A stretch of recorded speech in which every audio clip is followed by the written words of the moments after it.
日就係大年初一，首先要喺度同大家講聲新年快樂先。呢一個係一個新年裝，亦都係我第一條嘅中文片，希望大家會中意。我哋而家即刻開始啦！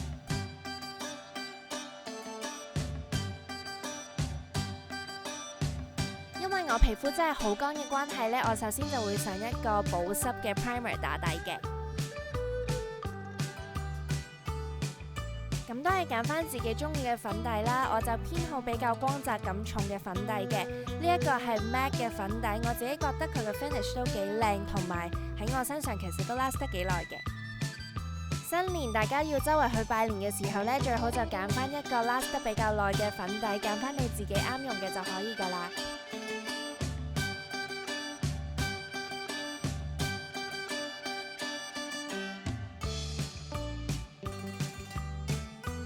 咁跟住循例都係遮翻個黑眼圈啦，你都唔想新年流流個黑眼圈跑出嚟嚇親你啲親戚噶嘛。加上新年嘅時候個樣都係精神啲好睇啲嘅。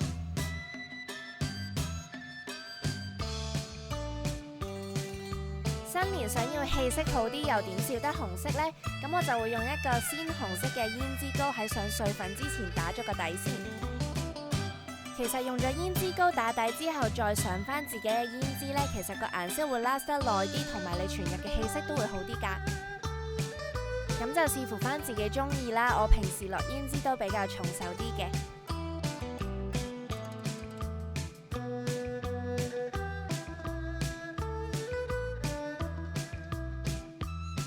跟住之後呢，我就會用一個比較細啲嘅掃，首先 set 咗我落咗遮瑕膏嘅位先。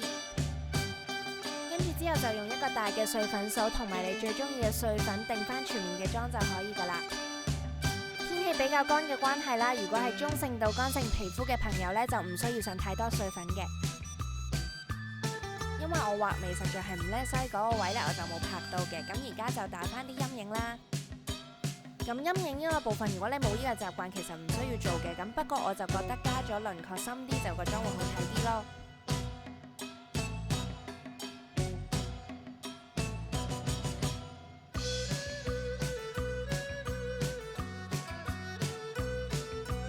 嚟到眼妝嘅部分啦，咁我就會用一個偏暖色系嘅橙啡色去做一個打底先嘅。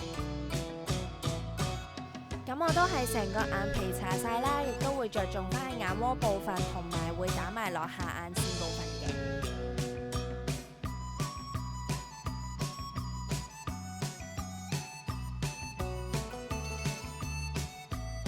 跟住呢，新年就梗係要啲閃靈靈啊、金光閃閃嘅嘢噶啦，咁我就用咗一個橙金色嘅眼影去做翻一個主調嘅顏色嘅。咁我上眼皮同埋下眼線部分呢，都係用同一隻色嘅。呢一個眼影呢嘅閃粉粒子會比較大啲，但係我自己覺得呢好適合呢個妝嘅。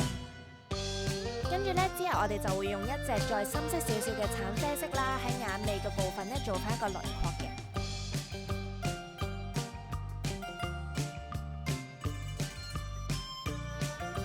我就會用一個暖色系嘅眼線膏去做翻今日嘅眼線啦，因為眼線膏會比較柔和啲，咁見親戚都係個樣溫柔啲好嘅。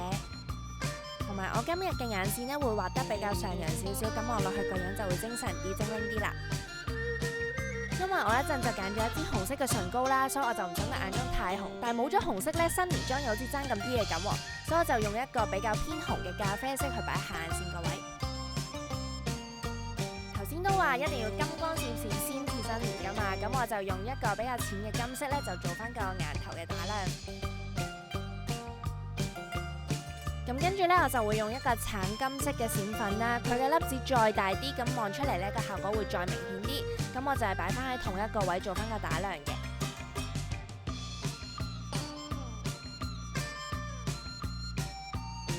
我嘅眼睫毛呢，真係要用好耐時間嘅，咁所以我就會 off camera 做啦。咁一支就係我今日用嘅睫毛膏，跟住之後我就會用一個淺紫色嘅胭脂擺翻喺蘋果肌嘅位，佢有助提亮翻成塊面嘅膚色，望落去個樣就會再精神啲嘅。咁我都係打翻個陰影，等塊面嘅輪廓出啲啦。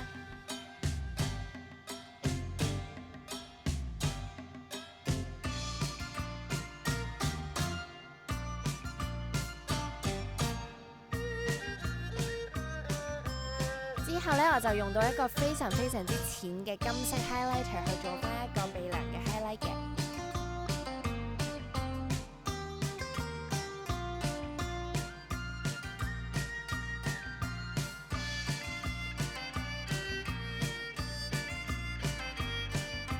跟住就到我哋嘅重頭戲，就係新年唔少得嘅紅唇啦。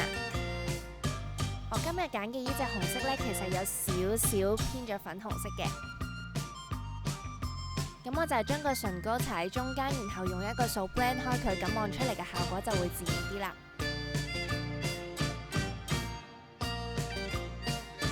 咁今日嘅妝就完成㗎啦，希望大家有個好開心嘅新年啦！